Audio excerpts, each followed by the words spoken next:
कभी आपने सोचा है कि जो इमोशंस हैं वो कैसे काम करते हैं? अगर हमको इमोशंस की इतनी अच्छी समझ हो जाए तो हम किसी से भी अपनी बात मनवा सकते हैं, किसी से भी अपना काम करवा सकते हैं। लेकिन इमोशंस की साइकोलॉजी क्या है? कैसे किसी के इमोशंस को समझा जाए? कैसे किसी से अपना काम करवाया जाए? तो आम तौर पे जो तरीके अपनाए जाते हैं, वैसे तो हर आदमी और हर औरत का तरीका अलग होता है किसी भी चीज़ को कन्विंस करने के लिए। क्योंकि अगर आप किसी को कन्विंस करना चाहते हैं किसी भी काम के लिए, तो आपको साइकोलॉजी आनी बहुत ज़रूरी है, और साइकोलॉजी में इमोशंस कैसे काम करते हैं उसकी समझ होनी बहुत ज़रूरी है। तो मैं आज आपको कुछ आसान तरीके बताऊंगा जिसका इस्तेमाल करके आप काफ़ी हद तक लोगों को कन्विंस करने में कामयाब हो सकते हैं। मैं ये नहीं कहता कि आप 100% कामयाब हो ही जाओगे, क्योंकि ये आपकी प्रैक्टिस के ऊपर भी डिपेंड करता है और आप खुद को कितना समझते हैं। मैं ये बात बार बार बोलता हूँ कि आप खुद को कितना समझते हैं, इसको समझना बड़ा इंपॉर्टेंट है। क्योंकि अगर आप किसी भी सिचुएशन में खुद को दूसरे की जगह रख के देख सकते हैं, तो फिर आपके लिए बहुत आसान हो जाता है कि अगर मैं ये कहूँगा तो दूसरा कैसे रिएक्ट करेगा और मुझे क्या जवाब देना है। ये बहुत सिंपल हो जाता है। अगर आप खुद को दूसरे की जगह इमेजिन करते ही नहीं हैं कभी, और उस तरीके से कभी भी चीज़ को समझने की कोशिश नहीं करते हैं, तो फिर जितनी मर्जी साइकोलॉजी पढ़ लो, बुक्स पढ़ लो, वीडियोस देख लो, इनका कोई पॉइंट नहीं है। साइकोलॉजी को सबसे आसान तरीका समझने का ये है कि आप खुद को दूसरे की जगह रख के देखो और सोचो, महसूस करो कि तुमको कैसा लगेगा। और 98-99% स्थितियों में आप वैसा ही महसूस करेंगे जैसा दूसरा करता है।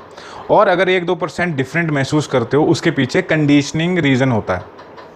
जैसे किसी देश में जो समाज है वो अलग चीज़ों को बताता है, अलग चीज़ों को सही गलत बताता है। तो अगर आप उस सिचुएशन में या उस समाज में, उस कंडीशंस में भी अपने आप को रख के देखो कि अगर आप उस समाज में होते, सिचुएशंस में होते, तो आपको कैसे महसूस होता। यूजुअली साइकोलॉजी के ऊपर बहुत सारी बातें लोग करते हैं, साइकोलॉजी ऑफ इमोशंस के नाम पे लोग बहुत बातें करते हैं। खैर, सबके अपने तजुर्बे हैं और सबको अधिकार है अपनी बात शेयर करने का। लेकिन मैंने आपको बहुत आसानी से, बहुत सस्ता और बहुत सिंपल सा, सस्ता का मतलब, मेरे कहने का मतलब था कि बहुत सिंपल तरीका मैंने बता दिया कि जब भी आप किसी से बात करना चाहते हैं तो आप ऐसे सोचो, ऐसे देखो कि अगर आप को वो बात कोई कहना चाहता तो आप कैसे सुनना चाहते। ये थोड़ा सा दिमाग लगाने वाला काम है और ज़्यादातर लोगों को ये चीज़ पसंद नहीं आएगी, क्योंकि दिमाग लगाने वाला काम तो थकाने वाला काम होता है।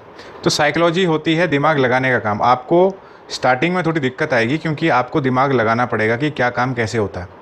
लेकिन अगर आपने थोड़ा सा दिमाग चलाना शुरू कर दिया तो फिर आपका दिमाग ऑटोमेटिकली चलने लग जाएगा, क्योंकि आपने अपने दिमाग की वैसे ट्रेनिंग कर दी। तो क्या करना है, जैसे सपोज़ फॉर एग्जांपल आप किसी भी सिचुएशन में ले लें, जैसे कोई छोटा बच्चा है, उसको मोटिवेट करना है आपने पढ़ाई करने के लिए, तो आप उसको कैसे मोटिवेट करेंगे। कल्पना कीजिए आपके सामने कोई छोटा बच्चा है और आपने उसको मोटिवेट करना है। तो आप यूजुअली क्या करोगे, आप उसके पास जाओगे, बोलोगे पढ़ लिख लिया कर, नहीं तो बेकार हो जाएगा, कुछ नहीं, किसी ने काम नहीं आना तेरे, ज़िंदगी बर्बाद हो जाएगी तेरी। आप इस तरीके से उसको मोटिवेट करेंगे। नॉर्मली ऐसे ही करते हैं लोग। लेकिन छोटा बच्चा किस तरीके से मोटिवेट होना चाहता है, आप खुद को छोटे बच्चे की जगह पे रख के देखें और इमेजिन करें कि अगर आप चाहते कि कोई आपको मोटिवेट करे तो कैसे मोटिवेट करे। नेगेटिव मोटिवेशन तो आप बिल्कुल भी नहीं चाहोगे कि आपके अहम को कोई चोट मारे और बोले कि तू नालायक है, तू कुछ करता नहीं है, तूने पैसे बर्बाद करके रख दिए हमारे। ऐसे तो बिल्कुल भी नहीं मोटिवेशन होगा।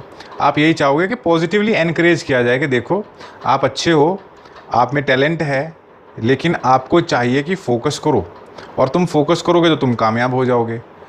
क्योंकि टैलेंट सभी में होता है। नॉर्मली लोगों में टैलेंट होता है, टैलेंट, बस उनकी जो दिक्कत होती है वो फोकस्ड नहीं रह पाते हैं, और आपको सिर्फ उनको अप्रिशिएट करना है। अप्रिशिएट करने से दूसरा मोटिवेट होता है। देखिए, ऑनलाइन तो किसी को मोटिवेट ऐसे करना आसान नहीं होता है, क्योंकि लेकिन आप किसी के पास रहते हैं, साथ रहते हैं, तो वो कुछ छोटी छोटी चीज़ें करते हैं जो कि अच्छी हैं, तो आप उनको अप्रिशिएट करते हैं, मोटिवेट करते हैं, तो फिर उनको एनकरेजमेंट मिलती है और इससे वो धीरे धीरे मोटिवेट हो जाते हैं। अब कोई कहने लग जाए कि साम दाम दंड भेद से भी खेल चल जाता है, इससे भी इमोशंस को जो होता है हम कन्विंस कर सकते हैं। साम का मतलब होता है समझाना, किसी को समझाया जाए।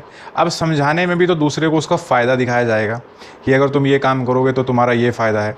अगर कोई व्यक्ति कहता है कि नहीं मेरे को ये काम करना ही नहीं है, तो फिर उसको, जैसे अनैतिक काम है, इल्लीगल काम है, तो उसमें फिर लोग उसको पैसे का लालच देते हैं। या इलीगल ना भी हो। जैसे कोई छोटा बच्चा है, आपने उसको मोटिवेट करना है, आप उसको बोल सकते हो कि देख, अगर तू क्लास में फर्स्ट आया या तेरी फर्स्ट डिवीज़न आई तो तेरे को ये चीज़, तेरे को साइकिल ला के दे देंगे। ऐसे लोग करते हैं मोटिवेट। या तेरे को तेरी पसंद की वीडियो गेम ला के दे देंगे। तो वो चीज़ लालच, वो भी फैक्टर अफेक्ट करता है। अब कुछ होता है कि दंड, मतलब उसकी मार पिटाई का डर जो होता है, और भेद। भेद का मतलब होता है यहाँ पे कि जैसे कुछ लोग इसको डिवाइड एंड रूल पॉलिसी के तौर पे भी देखते हैं। जैसे कोई जैसे टीम है, उसमें डिवाइड कर दो, तो लोग फूट डाल दी, वो टूट गई टीम। या भेद कुछ ऐसा भी होता है कि उसका जो सीक्रेट होता है, आप उसका सीक्रेट से, लोग ब्लैकमेलिंग जो करते हैं, किसी के सीक्रेट्स हासिल कर लिए फिर उसको मजबूर कर दिया। लेकिन ये जो तरीका है ये नेगेटिव है और ये बैकफायर करता है। ये जो लास्ट के दो तरीके हैं ये बैकफायर करते हैं क्योंकि ये नेगेटिव है, ये टॉक्सिक है। क्योंकि जब आप किसी को दंड देते हो, मार पिटाई करते हो, डराते हो, तो हो सकता है मौजूदा वक्त में वो व्यक्ति आपकी बातों में आ जाए क्योंकि उसको डर है, लेकिन वो ये सब चीज़ें भूलेगा तो नहीं कभी। और जब वो कभी मजबूत पोजीशन पे आएगा और आप कमज़ोर पोजीशन में आएंगे तो वो बदला लेगा आपसे। और वही सिचुएशन ब्लैकमेलिंग की है। हो सकता है ब्लैकमेलिंग में वो आदमी आपकी बातों में आ जाए, लेकिन वो ऐसा भी हो सकता है कि जैसे कई बार आपने देखे होंगे क्रिमिनल जो स्टोरीज़ होती हैं, उसमें जब कोई किसी को ब्लैकमेल करना शुरू करता है तो वो जो लोग होते हैं कुछ तो उनके दबाव में आके वो काम करने लग जाते हैं। और कुछ लोग सोचते हैं कि यार ये ब्लैकमेल कर रहा है तो कहीं इसका आगे चल के काम ख़राब कर देगा, तो इसका ही इलाज कर दो कुछ। बहुत सारी चीज़ें हो जाती हैं। लेकिन अगर आप चाहते हो कि ज़िंदगी में शांति और सुकून बने रहे तो ये जो पहले के जो दो तरीके हैं वो कामयाब हैं। वैसे समझाना और थोड़ा सा किसी को लालच देना, क्योंकि लोग लालच से ही चलते हैं। आप कहोगे आप मेरा ये काम कर दो तो मैं आपका ये काम कर दूंगा। गिव एंड टेक का जो रूल होता है उसमें काम करता है। मैं ये नहीं कह रहा कि आपको गलत काम करने चाहिए, मैं ये पॉजिटिव कामों के लिए आपको चीज़ बता रहा हूँ। गलत काम तो आपको करोगे तो वो कहीं ना कहीं कभी ना कभी पकड़े जाएंगे और फिर आपके लिए मुसीबत हो जाएगी। तो गलत काम से तो आगे बढ़ना ही नहीं चाहिए।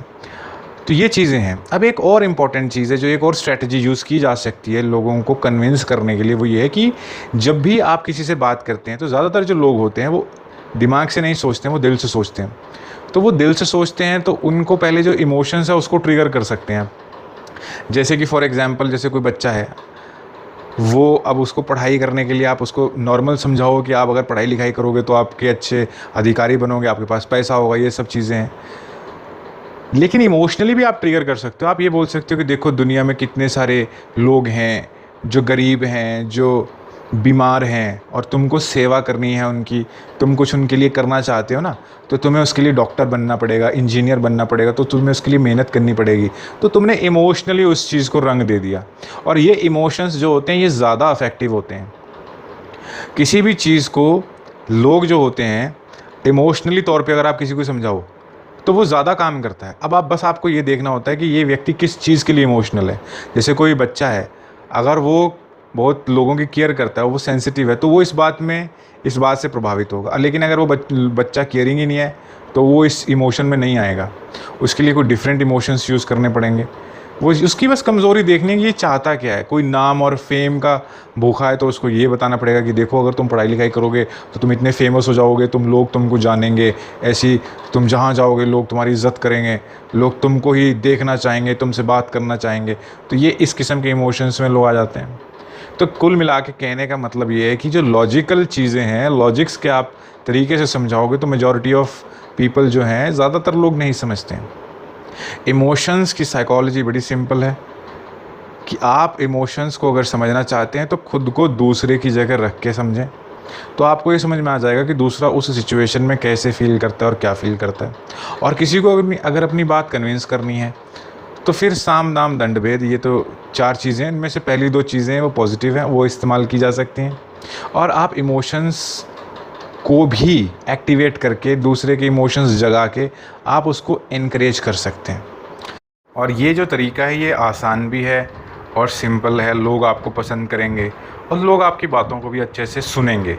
बस आपने उनको थोड़ा सा जगाना है। ये इमोशंस व्यक्ति के अंदर ही होते हैं, लेकिन बस वो किसी वजह से उनके ऊपर ध्यान नहीं दे पा रहा होता, और आपको उसका ध्यान उस चीज़ पे लेके जाना, और फिर वो अपने आप से ही समझ जाता है और उस काम को करने के लिए रेडी हो जाता है।